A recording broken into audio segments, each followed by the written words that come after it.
Okay students, 2 घंटे में आपका पेपर है और ये लास्ट मिनट रिवीजन है सबसे इम्पॉर्टेंट जो आपके टॉपिक्स हैं उनके बारे में। So please pay attention. हम बात करने जा रहे हैं एडवर्टाइजिंग करके एक चैप्टर है आपके नोट्स में, आप लोगों ने लिख रखा है। Please open, it was chapter number 13 and pay attention what is advertising. See first of all advertising क्या होता है इस बात को समझना। Advertising is the way of communicating to the customers by the manufacturers to make them avail the knowledge of the existing product in the market।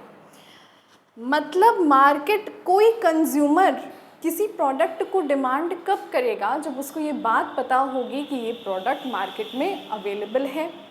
और ये जानकारी उसको कैसे होती है? Through the medium of advertising. एक बार आपकी एडवर्टाइजिंग कैंपेन सक्सेसफुल होती है तब आप आगे बढ़ते हैं और फिर अपने एडवर्टाइजिंग कैंपेन के सक्सेस के थ्रू आप फिर नए तरह से एडवर्टाइजिंग करते हैं, कस्टमर का बेस क्रिएट करते हैं। कस्टमर जब आपके प्रोडक्ट्स खरीदता है उस प्रॉफिट से फिर आप इतनी बजट बनाने में कामयाब होते हैं तो आप किसी बहुत बड़े स्टार को साइन करते हैं अपने प्रोडक्ट का ऐड करवाने को। अच्छा, एक चीज़ ध्यान रखना, advertising is a one way communication, क्योंकि मैन्युफैक्चरर द्वारा ही ये कम्युनिकेशन मूव कर रहा है। मैन्युफैक्चरर ये नहीं, कोई कंज्यूमर उसको नहीं उसमें दोबारा से कम्युनिकेट करा ऐड के through. Add is a one way communication. इसके अलावा एक और चीज़ आपने समझना है कि ब्रांडिंग भी एडवर्टाइजमेंट का बहुत इम्पॉर्टेंट पार्ट है। What happened?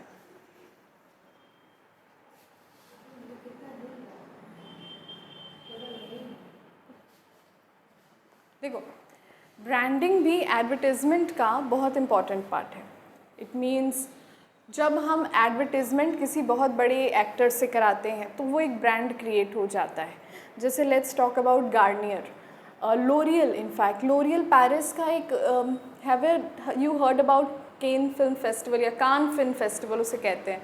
तो हर साल बॉलीवुड की कुछ एक्ट्रेसेस होती हैं, वो जाती हैं वहाँ पे, केवल वो रनवे पे वॉक करती हैं। उस फिल्म फेस्टिवल में उनको कोई बहुत स्पेशल ट्रीटमेंट नहीं मिलती है।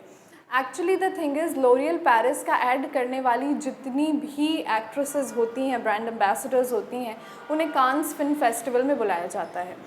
वो इस वजह से क्योंकि Cannes film festival L'Oreal Paris द्वारा होस्ट किया जाता है। तो लोरियल पेरिस एक खुद में बहुत बड़ा ब्रांड है। न्यूट्रोजेना स्किन केयर में एक बहुत बड़ा ब्रांड है। तो advertising is a way of reaching to the brand. अपना एक क्लास क्रिएट करने का ये एक तरीका होता है। मूविंग ऑन, आप लोग अपने नोट्स में देखिए, एडवर्टाइजिंग प्रमोशन के 4 मेथड्स में से एक है। अगर आप लोग भूल चुके हो कि प्रमोशन के 4 मेथड्स क्या होते हैं, एक बार पे अटेंशन। Promotion has 4 method. ये MCQs में पूछा जा सकता है। इस पर लेक्चर हम लोगों ने लिया भी था, रिविजन भी किया था। Still you have forgotten and I will remind you. Sales promotion, personal selling, public selling and advertising. Sales promotion, personal selling, public selling, advertising. So advertising is one of the component of promotion. इतनी सी बात याद है तो हम ज़रा आगे बढ़ते हैं और एडवर्टाइजिंग के फीचर्स को समझते हैं। बहुत ध्यान से समझिएगा एडवर्टाइजिंग के फीचर्स को, क्योंकि ये पूछा जा सकता है। Basically only 5 of the features are important, so we are just discussing the important one. सबसे पहला है tool for market promotion. Tool for market promotion कहने का अर्थ ये है कि मार्केट में अपने प्रोडक्ट को प्रमोट करना, कंपेटिटर्स के बीच अपने प्रोडक्ट की साख रखना, एक कंज्यूमर्स को इन्फॉर्म करना कि हमारा भी प्रोडक्ट अवेलेबल है। और जनरली जब मार्केट में एक नया ब्रांड आता है, don't read the MCQ, see the features. Generally market में जब एक नया ब्रांड आता है तो उस ब्रांड को अपनी प्राइस कम रखनी पड़ती है ताकि कस्टमर्स और अट्रैक्ट हो, इवन दो कॉस्ट वो हाई इनकर कर रहा होता है। और कॉस्ट में भी फिक्स कॉस्ट वो हाई इनकर करता है, क्योंकि अभी मान लो उसने रेंट पे एक यूनिट ली होगी, सैलरी देना पड़ता होगा उसको, वो सारी चीज़। बट मार्केट में एक बार प्रमोशनल टूल काम कर गए तो आपका ब्रांड फिर इट विल टेक ऑफ। दूसरी चीज़ है नॉन पर्सनल। एडवर्टाइजिंग जब किसी चीज़ की होती है तो वो नॉन पर्सनल होती है। अगर यहाँ पे कोई बोर्ड रखा है ओरेकल कॉमर्स कोचिंग, तो वो ऐसा तो नहीं है कि गिने चुने लोगों को देखने के लिए, it is available for the entire public, people who are moving from here and there. तो एडवर्टाइजमेंट की एक सबसे बड़ी बात होती है, ये non personal form of communication होता है, मतलब you are communicating the brand, the information to the public at large. तीसरी बात ये होती है स्टूडेंट्स, जो आपके नोट्स में आपने लिख रखी है, that it is paid form.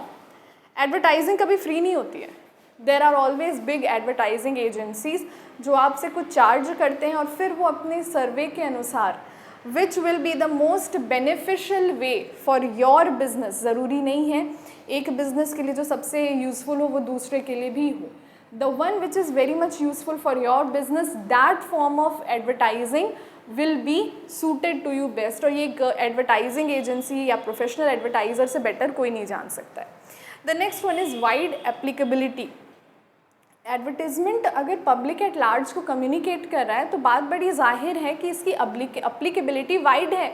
मतलब अगर हम एक स्कूल का प्रमोशन कर रहे हैं, हमने स्कूल का बोर्ड लगा रखा है, तो ये बात बड़ी जाहिर है कि हम एक बच्चे के लिए तो नहीं ऐड लगाए होंगे। We are inviting the entire public, it is applicable for the entire public to come and seek admissions in our colleges and schools. और सबसे अंतिम, still the most important, the last point which you have written, the fifth one, that is it is a one way communication. अभी भी मैंने ये बात बताई थी कि यहाँ पे केवल एक पार्टी का आपको इन्फॉर्मेशन मूव हो रहा है, कंज्यूमर द्वारा क्या फीडबैक मिल रहा है ये आपको रिटेलर वगैरह के थ्रू पता चलता है, पर आपको कल आपका एड लॉन्च हुआ तो आपको तुरंत नहीं पता चल जाएगा कि कंज्यूमर का रिएक्शन क्या है। Is that okay? इसके बाद हम बढ़ते हैं इस चैप्टर के आखिरी और सबसे इम्पॉर्टेंट पॉइंट पे, मीन्स ऑफ एडवर्टाइजिंग। पूरा ध्यान बोर्ड पे। देखिए स्टूडेंट्स, 5 तरह के मीन्स होते हैं, print media, direct mail, outdoor advertising, audio visual and the fifth one is POP ad. Print media की बात करते हैं, पैम्फलेट्स, बैनर्स, बोर्ड्स, जहाँ पे भी एक पेपर जैसे वस्तु पे, मतलब पेपर जैसी वस्तु कहने का मतलब है कि it can also be different kind of boards, different kind of banners, vision boards can be there, vinyl boards can be there, जहाँ पे भी there is printing is involve, which is the most successful form of advertising right now in our India and I think it will continue to be। तो print media जहाँ पे आप एक physical object पे लिख के अपना प्रमोशन करते हैं, चाहे वो पैम्फलेट के फॉर्म में हो, बोर्ड के फॉर्म में हो, बैनर के फॉर्म में हो, विनाइल के फॉर्म में हो, ग्लोशाइन बोर्ड्स के फॉर्म में हो, किसी भी फॉर्म में हो, that is print media. Okay, then we are moving on to direct mail. अगर आप कंज्यूमर को मेल करते हैं, यहाँ पे जो शॉप्स है ना, छोटा सा भी सामान लोगे तुम्हारा नंबर मांगते, क्यों मांगते हैं? कि भाई आपको मेल करेंगे। इसी तरह जब आपका, अगर आप फ्लिपकार्ट, अमेज़ॉन से कोई ऑर्डर प्लेस करते हैं, आपको एक मेल आ जाता है, so that is a form of direct mail. उसके बाद हम बात करते हैं आउटडोर एडवर्टाइजिंग के बारे में। आउटडोर एडवर्टाइजिंग का मतलब ये होता है, आउटडोर एडवर्टाइजिंग का मतलब होता है कि ये सारी एडवर्टाइजिंग के तरीके जो बाहर में आपको देखने मिलेंगे, which are only possible in the open area. Poster समझते हो तुम लोग, एडवर्टाइजिंग ब्रांड समझते हो, जो छोटा छोटा स्टॉल लगा लेते हैं। ये देखो वहीक्यूलर है। वहीक्यूलर मतलब होता है कि वो ऐड जो एक समय पे एक जगह अवेलेबल है, वो मूवेबल है, कार्ट पे लगा रखा है, अगले दिन उनका छोटा सा कैंप कहीं और लग जाएगा। उसके बाद इलेक्ट्रिक, जितनी भी हॉस्पिटल्स देखते हैं उसमें वो लेटर्स चमकते हैं ना, आत्मदीप विद्यालय है एक, उसका देखो रेड कलर का, बस आत्मदीप एंड विद्यालय, वो रेड कलर का जलता रहता है थ्रू आउट द नाइट।